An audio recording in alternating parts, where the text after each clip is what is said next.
나는 여름 과일을 딴 후와 포도를 거둔 후 같아서 먹을 포도송이가 없으며 내 마음에 사모하는 처음 익은 무화과가 없도다. 경건한 자가 세상에서 끊어졌고 정직한 자가 사람들 가운데 없도다. 무리가 다 피를 흘리려고 매복하여 각기 그물로 형제를 잡으려 하고 두 손으로 악을 부지런히 행하는도다. 그 지도자와 재판관은 뇌물을 구하며 권세자는 자기 마음의 욕심을 말하며 그들이 서로 결합하니 그들의 가장 선한 자라도 가시 같고 가장 정직한 자라도 찔레 울타리보다 더하도다. 그들의 파수꾼들의 날 곧 그들 가운데 형벌의 날이 임하였으니 이제는 그들이 요란하리로다. 너희는 이웃을 믿지 말며 친구를 의지하지 말며 내 품에 누운 여인에게라도 내 입의 문을 지킬지어다. 아들이 아버지를 멸시하며 딸이 어머니를 대적하며 며느리가 시어머니를 대적하리니 사람의 원수가 곧 자기 집안 사람이리로다. 오직 나는 여호와를 우러러보며 나를 구원하시는 하나님을 바라보다니 나의 하나님이 나에게 귀를 기울이시리로다. 나의 대적이여 나로 말미암아 기뻐하지 말지어다. 나는 엎드러질지라도 일어날 것이요 어두운 데 앉을지라도 여호와께서 나의 빛이 되실 것이미로다.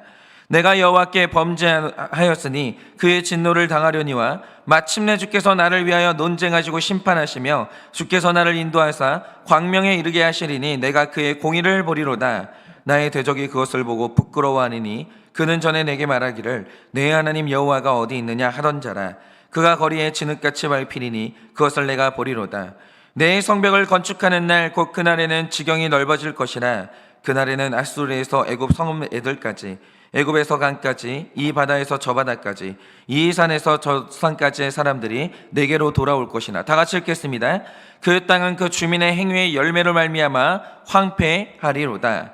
아멘. 기도하겠습니다. 하나님, 지금 우리가 며칠째 하나님께서 주시는 이 말씀으로 영적 실력이라는 게 무엇인지, 어떻게 하면 우리가 영적 실력을 기를 수 있는 것인지 계속해서 묵상하였습니다. 실력은 길러도 되고 안 길러도 되는 것이 아니라 영적으로 생존하기 위해서는 반드시 실력을 길러야 하는 것입니다. 실력을 기르지 않을 때 실력 없는 자를 사탄이 그를 잡아 흔들기 때문에 오늘도 우리는 실력을 길러야만 할 것입니다. 그러니 주님, 오늘 이 아침에 우리에게 말씀하여 주시고 말씀하실 때 잘 듣고 반드시 적용하여서 실력이 올라가는 우리가 될 수 있도록 은혜를 허락하여 주시옵소서. 믿사오며 살아계신 예수님 이름 받들어 기도드립니다. 아멘. 네, 우리가 지금 이 미가서를 묵상하면서 이 포인트를 잡은 것처럼 미가서는 영적 택자의 영적 실력이라는 것이 뭔지, 그리고 실력이 없는 이 택자가 그 삶에 어떤 재앙이 일어나는지 이제 그것을 말하고 있는데요. 오늘 말씀이 정말 중요한 이유는 뭐냐면 영적인 실력이라는 것도 사실 난이도가 있거든요. 그러니까 사람이 신앙을 가지면 첫 걸음부터 누구나 습득할 수 있는 기초적인 실력이 있는 거예요. 예를 들어서 신앙생활 하는데 그 교회의 설교 말씀이 너무 좋은 거예요. 목사님이 말씀을 너무 잘 전달하니까 가만히 있어도 너무 편안하게 들리는 거죠. 그래서 그 좋은 말씀을 잘 듣고 좋은 말씀을 즐기고 누리는데, 좋은 말씀을 좋은 말씀으로 들을 줄 안다는 것은 굉장히 큰 은혜가 맞습니다. 그러나 사실 이건 누구나 할 수 있는 일이에요. 택자라면 좋은 말씀을 즐길 수 있죠. 그리고 어떤 교회에 너무 귀한 찬양단이 있어서 찬양이 너무 좋은 거예요. 그래서 좋은 찬양을 누리고 즐기는 것, 그 자체가 귀한 일이지만 사실 그건 영적인 실력에 있어서 초보적인 단계라고 생각을 합니다. 그런데 여기에서 더 높은 단계의 실력이 뭡니까? 제가 얼마 전에 그걸 느낀 적이 있는데, 요즘 저희 교회에서 1:1 양육교사 훈련을 하고 있거든요. 그래서 이제 훈련생분들과 이제 나눔을 하고 있는데, 훈련할 때 저희가 가장 먼저 하는 게 뭐냐면 주일 설교를 듣고 느낀 게 뭔지, 매일 큐티 설교를 듣고 느낀 게 뭔지, 이걸 이제 가장 먼저 나누거든요. 그런데 나눔을 하는데 한 성도님께서 그런 말씀을 하시는 거예요. 이번 주에 목사님 설교를 듣는데 설교가 무슨 소리인지 잘 모르겠고 안 들리더라는 거예요. 그러니까 아침 예배 설교를 듣는데 안 들리더라는 거죠. 근데 그렇죠. 아니 제 주제에 무슨 1년 365일 좋은 설교를 하겠어요. 어떻게 그렇게 들리는 설교를 하겠습니까? 제가 부족하기 때문에 부족한 설교는 언젠가 나올 수밖에 없고, 그분 잘못이 아니라 설교자가 부족해서 안 들리는 날이 반드시 오죠. 제가 부족하니까. 그런데 그분이 그래서 하신 게 뭐냐? 안 들리네? 안 들어야 되겠다. 이게 초보인 거예요. 이게 초보. 자, 그분이 안 들립니다. 그래서 하신 게 뭐냐? 안 들리니까 들릴 때까지 들었다는 거예요. 안 들리니까 들릴 때까지 들었다는 거죠. 그런데 반복해서 들으니까 이 설교의 핵심이 뭔지 파악이 되고 이 설교가 분명히 부족한 설교였는데 거기서 내가 은혜를 캐내는 거예요. 전달이 안 된다. 주는 사람이 없다. 가만히 앉아서 굽는 게 아니라 안 주면 내가 들어가가지고 캐내는 거죠. 제가 거기서 굉장히 큰 깨달음을 얻었는데 설교라는 게 전달을 잘하는 설교자가 있고 그래서 전달되는 설교를 잘 받는 것, 그것도 귀한 일이죠. 그런데 이런 수준의 문제점이 뭐냐? 그런데 전달해주는 사람이 사라지거나 전달이 잘 안 될 때는 어떻게 할 겁니까? 그때는 어떻게 하냐 이거죠. 그런데 이런 신앙의 수준에 머물러 있는 분들은 전달을 잘하는 설교자나 평신도 지도자를 만나면 그때는 그분들의 신앙의 컨디션이 괜찮아요. 문제 없습니다. 그런데 문제가 뭐냐? 그 전달자가 사라지면 그 상태로 굶어버리고 신앙의 침체기로 들어가는 거예요. 바로 이게 인간에게 의지하는 신앙생활인 거예요. 자립신앙이 아닌 거죠. 그래서 우리가 자립신앙을 그렇게 외치는 건데 여러분 자립신앙이라는 게 뭡니까? 전달을 잘해주시면 감사하게 받아요.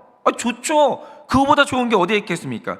그런데 전달이 잘 안 되고 전달해주는 사람이 사라졌다? 그러면 전달해줄 때까지 굶고 앉아있는 게 아니에요. 내가 말씀 속으로 들어가서 누가 나한테 주는 사람이 없으면 내가 캐내는 거죠. 그래서 그 설교의 전달력이 있든 없든 내가 고갈되도록 방치하지 않는 그 자립신앙, 그 수준, 이게 진짜 높은 수준이라는 거예요. 이렇게 영적 실력이라는 것은요, 단계가 있어요. 초보가 있고 중급이 있고 고급이 있습니다.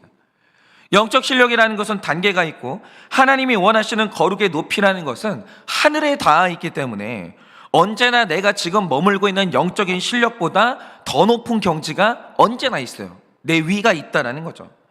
그런데 우리가 지금까지 미가서를 보면서 영적 실력에 대한 말씀을 나누고 있는데 오늘 말씀이 정말 중요한 이유가 뭐냐? 바로 오늘 말씀이 미가가 사실 정말 하고 싶었고 우리의 목표로 제시하고 싶었던 높은 수준의 영적 실력을 말해주는 거예요. 여기까지는 가야 되는 거예요. 그러면 미가가 외치는 바 모든 신앙인이 반드시 도달해야만 하는 영적 실력의 경지라는 게 뭔가? 여기까지 가야 교만하지 않고 여기까지는 가야 사탄이 우리를 쉽게 흔들 수가 없는 거예요. 그럼 그 경지가 어디냐라는 거죠. 오늘 우리가 이것을 좀 보려고 하는데요. 자, 여러분께서 1절 말씀을 보시면 가장 먼저 나오는 말씀이 뭡니까? 북이스라엘과 남유다 땅에 재앙이 왔도다 이래요. 제일 먼저 나오는 말씀이 이거예요. 재앙이 왔도다. 그런데 이 땅에 재앙이 임한 이유에 대해서 오늘 미가가 정말 하고 싶은 말이 뭐냐라는 거예요. 이 땅에 재앙이 왜 왔습니까? 왜 왔을까요? 이게 중요한데 일단 1절과 2절을 보면 미가가 말하는 재앙이 뭔지를 좀 보자 이거죠. 자, 1절을 보시면 첫째 재앙이 나오는데 이렇게 말합니다.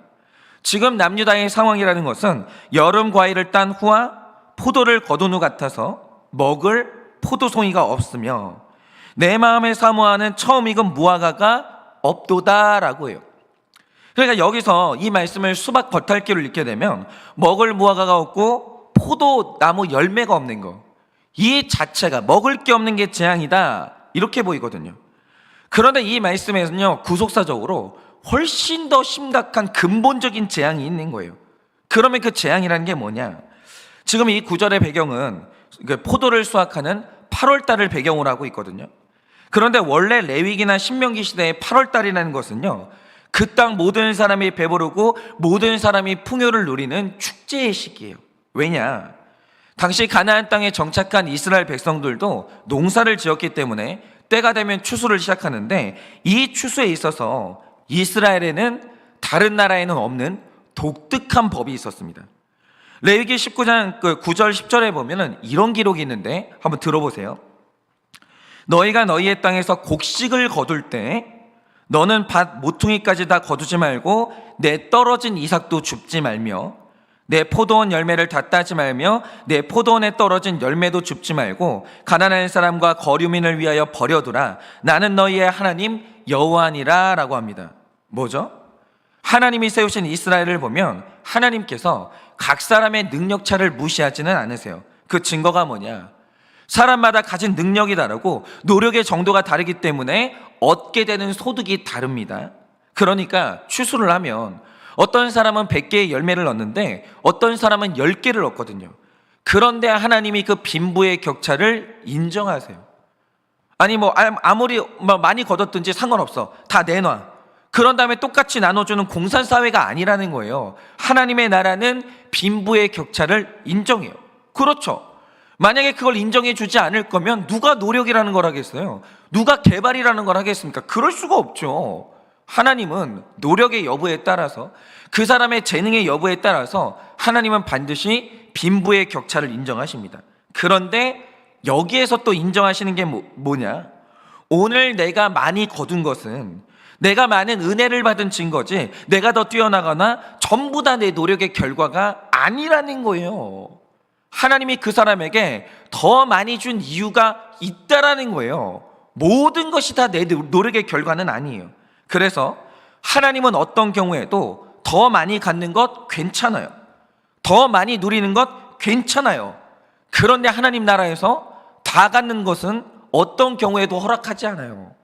다 내게 아니에요. 11조도 있고 이웃에게 나눌 것도 있고 다 내게 아니라는 거예요. 왜? 전부 다 내 노력이 아니기 때문에.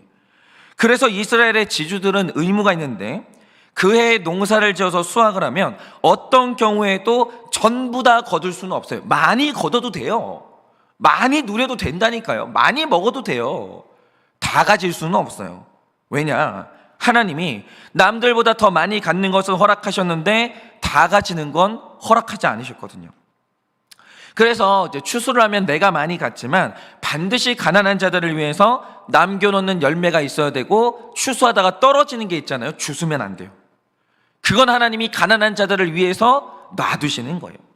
그러면 남은 것이 있는 밭에 그 다음에 고아와 과부와 일할 능력이 없는 사람들이 와서 그것들을 줍기 시작합니다.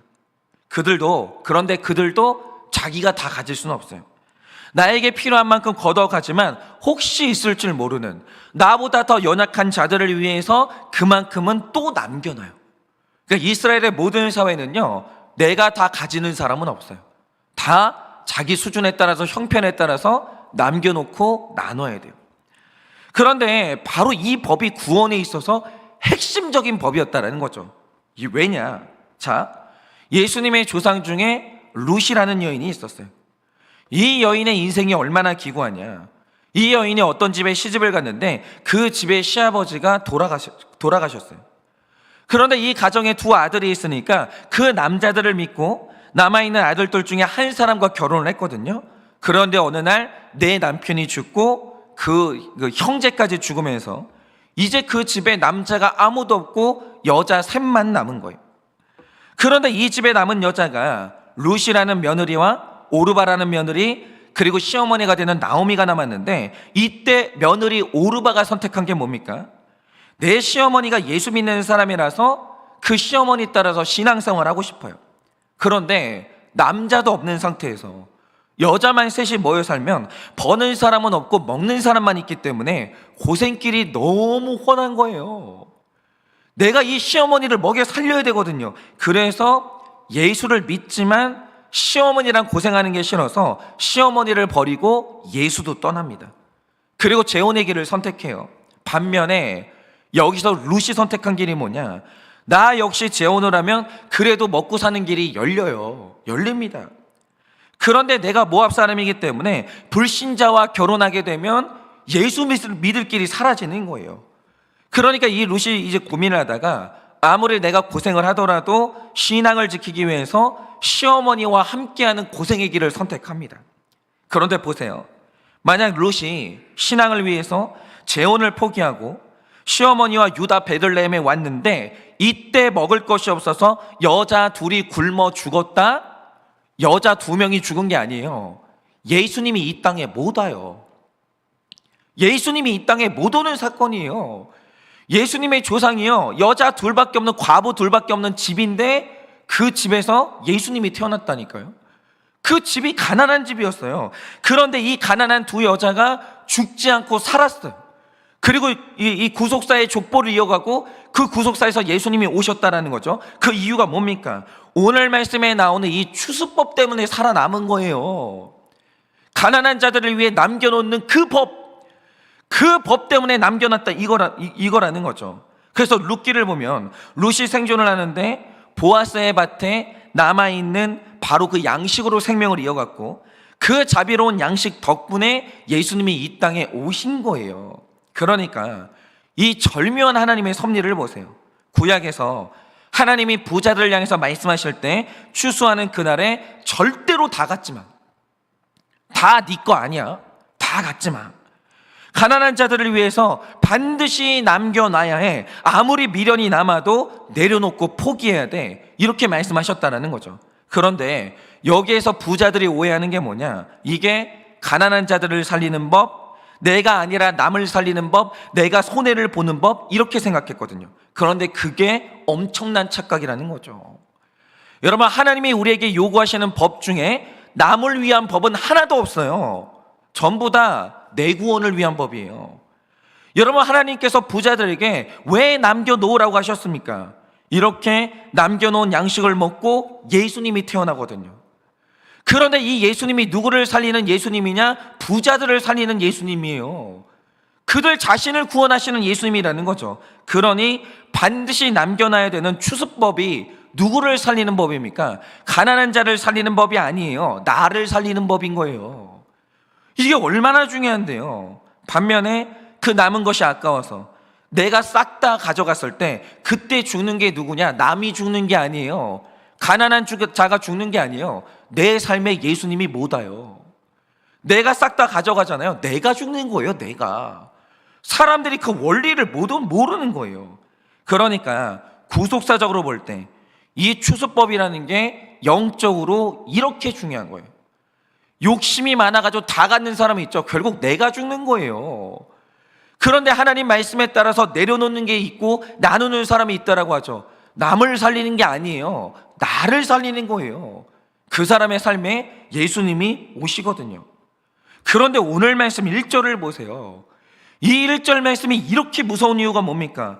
원래 추수의 때에는 추수가 끝났다 할지라도 포도원에 가면 먹을 게 있어야 되는 거예요.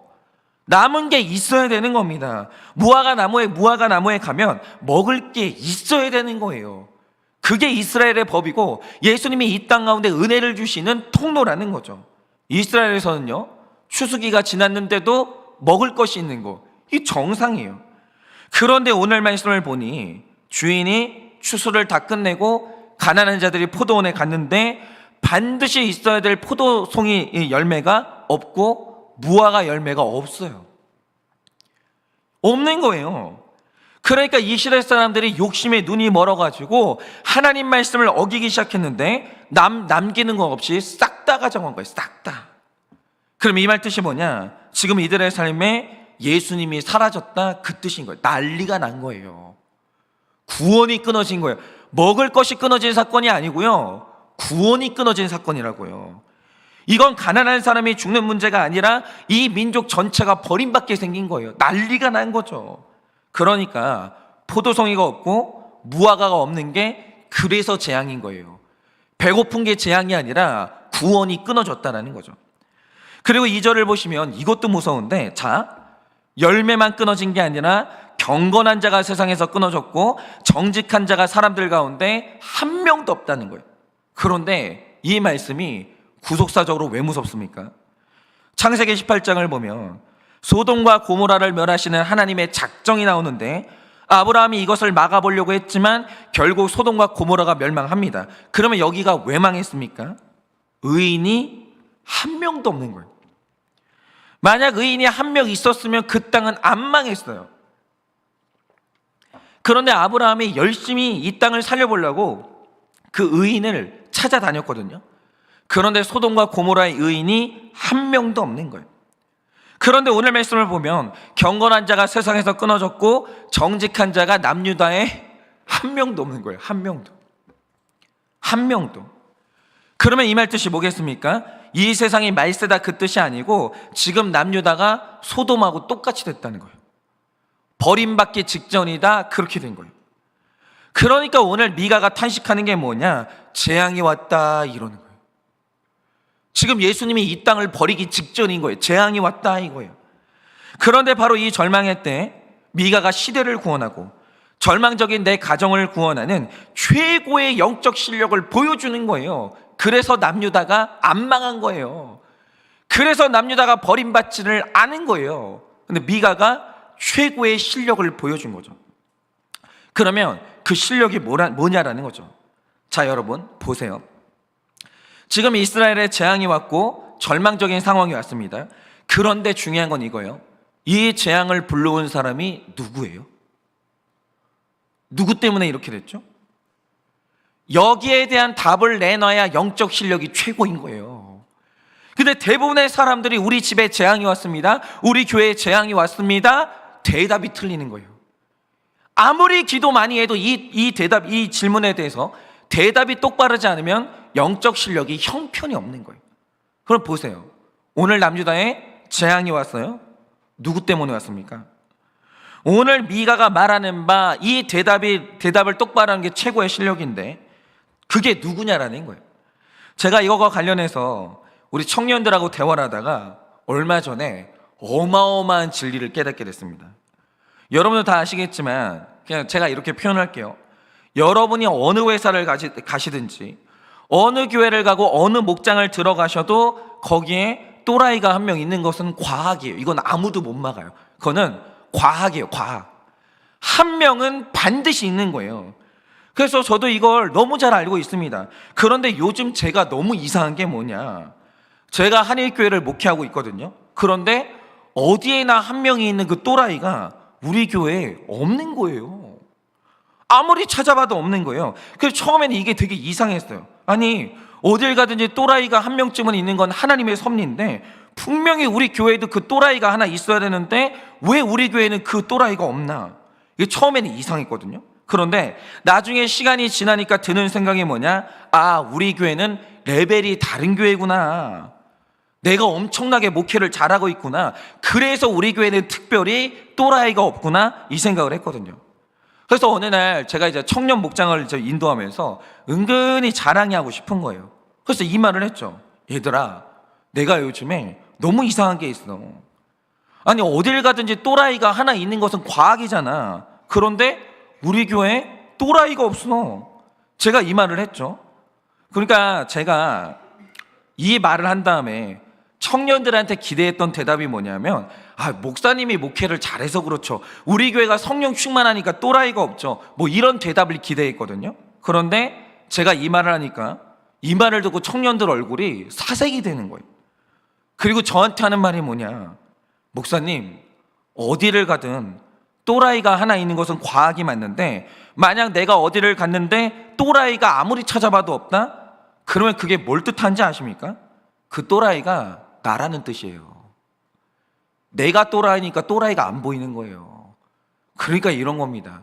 만약에 어디를 갔는데 또라이가 없다? 그 또라이가 나라는 뜻이니까 회개하시면 되는 것이고, 내가 어디를 갔는데 또라이가 보인다? 그러면 내가 적어도 또라이라는 뜻은 아니니까 감사하시면 되는 거예요. 뭐든지 좋은 거예요. 어쨌든 목사님 눈에 또라이가 안 보인다, 그 뜻이 뭐냐? 목사님이 또라이다, 그 뜻이라는 거예요. 와, 청년들한테 이 말을 듣는데 머릿속에 지진이 일어나면서 엄청난 깨달음이 오는 거예요. 아, 우리 교회에 한 명 있다는 또라이가 나였구나. 내가 또라이니까 안 보였던 거구나. 그걸 깨닫게 된 거예요. 그런데 제가 이 말씀을 보면서 진짜 이걸 깨닫는 거죠. 자, 우리 사회의 2절 말씀처럼 피 흘리기를 좋아하고 매복하면서 그물로 형제를 잡는 자들이 있고, 3절 말씀처럼 두 손으로 부지런히 악을 행하는 자가 있고, 뇌물을 구하는 지도자와 재판장과 권세자가 있대요. 그런데 그런 그들을 보면서 니들 때문에 우리나라에 재앙이 왔어 라고 하는 건 누구나예요. 누구나. 우리 집이 이렇게 된 건 당신 때문이야. 그러니까 이거는 예수 안 믿어도 다 하는 말이에요. 다 하는 말. 말씀을 몰라도 다 하는 말이에요. 여러분, 원망을 노력해서 하는 사람이 어디 있어요? 원망은요, 본능이에요. 무슨 일만 생기면 우리는 다 남의 원망이에요. 남의 원망. 그거 못하는 사람이 어디 있어요? 누구나 하죠. 근데 그거 아십니까? 원망에서 회복되는 가정, 원망에서 회복되는 나라는 없어요. 여러분, 교회들마다 원망하는 교회 가보세요. 그 교회가 잘 되는 교회가 있나? 그런 교회는 없어요. 원망은 누구나 해요. 원망은 누구나다. 비난은 누구나다 하는 거예요. 그거는 실력이 아니에요. 그런데 그들을 보면서 니들 때문에 우리나라의 재앙이었어. 이거는 실력이 아니라는 거죠. 우리는 다 남의 잘못, 남의 죄를 보는 데 있어서 귀신들이에요. 너무 잘 봐요. 그런데 놀랍게도 오늘 미가가 하는 말이 뭡니까? 저는 오늘 말씀 1절의 가장 첫 말씀이 진짜 위대하다고 생각하는데요, 미가가 가장 먼저 하는 말이 뭡니까? 재앙이로다 라고 해요. 그 다음에 뭐라고 합니까? 재앙이로다 나여 이래요. 재앙이 왔다 너 때문에 이게 아니라 재앙이 왔다 나 때문에 이러는 거예요. 저는 오늘 말씀에서 최고의 반전이 이 말씀이라고 생각해요. 여러분이 이 말씀을 잘 보세요. 지금 어떤 사람이 반드시 남겨놔야 되는 포도와 무화과를 다 먹어서 예수님이 우리를 버리게 생겼어요. 또 어떤 사람이 경건하고 정직하지 못해서 남유다가 소돔처럼 멸망하게 됐어요. 우리 집이 멸망하게 됐어요. 그런데 바로 그 재앙을 몰고 온 재판관, 지도자, 권세자가 누구예요? 오늘 미가가 고발하는 그 사람이 누구냐? 나여 이러는 거예요. 나라는 거예요. 나. 그러니까 오늘 우리 집에 재앙이 왔고 우리 교회, 우리 목장에 문제가 왔어요. 우리 공동체에 한 명 있다는 그 또래가 누굽니까? 그게 나라는 걸 아는 거. 그게 실력이라는 거예요. 그게. 여러분, 우리 가정의 재앙을 불러오는 바로 그 한 사람이 나였다라는 그 지식. 이 나라에서 미가가 그 지식을 미가 한 사람이 가지고 있었던 거예요. 재앙이 왔다. 누구 때문이냐? 나 때문에 이러는 거예요. 이게 미가서의 핵심인 거예요. 나 때문에 이 나라가 이렇게 됐다. 그런데 미가가 이걸 깨달은 놀라운 이유가 뭡니까? 미가서 3장 8절을 보면 미가가 이 놀라운 지식을 깨닫게 된 그 이유를 말해주는데 이렇게 말합니다. 오직 나는 여호와의 영으로 말미암아 능력과 정의와 용기로 충만해져서 야곱의 허물과 이스라엘의 죄를 그들에게 보이리라 라고 말하는데, 그가 그들에게 죄를 보여주는 방법이 뭡니까? 이 나라의 멸망을 몰고 온 그 범인이 미가 나라는 걸 깨달아야 되는 거예요. 그걸 말해줘야 되는 거예요, 사람들한테. 그런데 나라는 걸 깨달을 수 있는 유일한 방법이 뭐냐? 나는 여호와의 영으로 말미암아 능력과 정의와 용기로 충만해져야 되는 거예요. 그러니까 내가 이 교회의 문제다, 내가 우리 가정의 문제다, 내가 우리 회사의 또라이다, 이건 누구만 깨닫는 거냐? 성령 충만해야 돼요. 성령 충만하지 않은 사람은 언제나 원망해요. 언제나 남 탓해요. 언제나 책임 전가해요. 그런데 재앙이 왔다 나 때문에, 이 말을 할 수 있는 사람은 성령 충만한 사람이 아니면 할 수가 없는 거예요. 이걸 아는 게 최고의 영적 실력인데, 이걸 깨닫는 자는 8절 말씀처럼 엎드러질지라도 일어날 것이요 어두운 데 앉을지라도 여호와께서 나의 빛이 되시는 거예요. 제가 이 말씀을 읽으면서 깨달은 게 하나 있는데, 죄고백을 하나 해야 될 게 있어요. 제가 지난주에 우리나라에서 지금 화제가 되고 있는 학교 폭력에 대한 이야기를 했거든요. 제가 이것 때문에 요즘 너무 괴로워요. 왜냐? 제 딸이 지난주 목요일에 드디어 초딩이 됐습니다. 유치원을 졸업하고 드디어 초등학교에 입학을 했는데, 학교를 가는 날이니까 엄마도 긴장하고 딸도 긴장해가지고 진짜 일찍 간 거예요. 진짜 일찍. 그런데 제 아내와 딸이 생각보다 일찍 갔거든요. 근데 갔더니 우리 아이보다 먼저 온 아이가 한 명 있는 거예요. 그래서 제 아내가 이제 친구니까 예지야, 친구한테 인사해. 그러면서 친구한테 인사하려고 갔거든요. 갔더니 이 아이가 장애가 있는 거예요. 말이 어눌해요. 그래서 뒤를 보니까 이 아이의 가족들이 쫙 뒤에 앉아 있는데 모두 다 장애인 분들이에요. 제 아내가 그걸 이제 저한테 전해주는 거예요. 제가 그 말을 듣는데 얼마나 마음이 쓰이는지 제가 한 말이 뭐냐면, 우리 예지가 그 친구한테 잘해줘야 될 텐데 여보 그거 좀 꼭 말해주라고, 걔한테 친구가 되어주고 잘 좀 해달라고 그렇게 얘기를 딱 했는데, 그 말을 제 아내랑 차 안에서 했거든요. 하는데 갑자기 생각나는 게 뭐냐, 제가 초등학교 3학년 때 저희 반에 정신지체를 가진 친구가 있었거든요. 이름도 생각이 나요. 정신지체를 가진 친구가 있었는데 제가 그때 그 학교로 전학을 가는 바람에 친구가 없었어요. 그런데 그 전학을 갔더니 반 애들하고 빨리 친해지는 방법이 하나 있는 거예요. 그게 뭐냐, 반 아이들과 함께 장애가 있는 그 친구를 놀리고 함께 괴롭히면 쉽게 친구를 사귈 수가 있는 거예요. 같이 놀리면. 그래서 제가 그날로 아무 죄가 없는 그 친구를 때리고 조롱하고 정말 심하게 괴롭혔어요. 정말 심하게. 그런데 그 친구가 얼마나 괴로웠는데 몇 번을 하지 말라고 저한테 애원을 했어요. 하지마 하지마. 얼마나 울었는지 몰라요. 그런데 내가 그 학교에 적응해야 되니까, 내가 살아야 되니까, 초등학교 3학년짜리가 내가 살아야 되니까 그 친구를 집요하게 괴롭히면서 아이들하고 금방 친해졌어요. 즐겁더라고요. 재밌더라고요. 내가 우월해진 것 같은 느낌이 들고. 그런데 갑자기 제가 제 딸한테 너는 그 정신지체가 있는 친구한테 잘해줘야 돼, 그 말하는 순간 제 죄가 떠오르는 거예요. 너무 오랫동안 잊고 살았던, 한 번도 회개하려고 생각하지는 않았던 그 죄를 그 순간 하나님이 기억나게 하시는 거예요. 너 기억나냐? 너 아무 죄도 없는 걔를 연필로 찔러대고 머리채 잡아 끌면서 끌고 다니고, 걔가 그렇게 울면서 하지 말라고 빌었는데 너 걔 괴롭혔잖아. 기억나냐? 너는 걔한테 잘해줬냐? 너는 걔의 친구가 되어줬냐? 하나님이 저를 그 아침에 책망을 하시는데 얼마나 괴로운지, 제가 아내한테 죄가 갑자기 생각나니까 괴로워 죽겠는 거예요. 그래 아내한테 그 아침에 죄 고백을 했어요. 여보 갑자기 내가 어릴 때 장애가 있는 그 친구를 괴롭혔던 게 갑자기 생각나서 너무 괴롭다. 지금 어떻게든 이 죄를 회개를 해야 되겠는데 방법이 뭔지를 모르겠어요. 방법이. 그래서 너무 괴로운데 그날 하나님이 알려주신 게 뭐냐, 온 세상이 학교 폭력 문제로 시끄러워요. 뭐 하나가 지금 이게 도화선이 돼가지고 막 온 나라에 지금 또다시 지금 연예인들부터 해가지고 학교 폭력 문제로 좀 시끄러워요. 그런데 이 세상을 시끄럽게 한 그 학교 폭력범이 누구냐는 거예요. 그게 너라는 거예요. 하나님이 그 아침에 그걸 생각나게 하시는 거예요. 너는 목회하면 안 돼. 야, 세상의 가수도, 지금 세상의 가수가 좀 경연을 하다가 학교 폭력 문제가 드러나가지고 하차했거든요. 근데 너는 목사잖아. 너는 목사잖아. 너 목회 그만둬야 돼. 네가 감히 어떻게 설교를 해?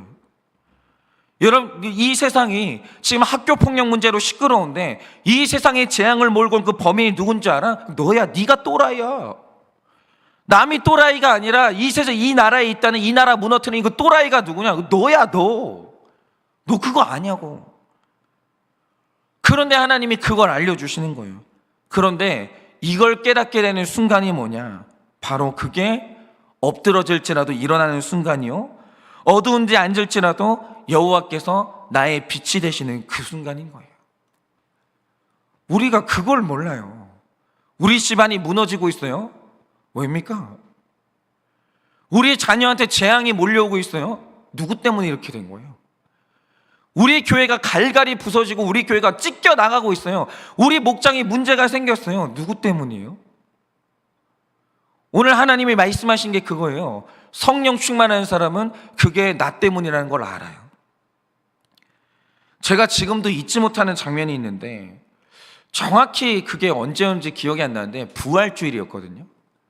그날 아침에 그 상암 경기장인가?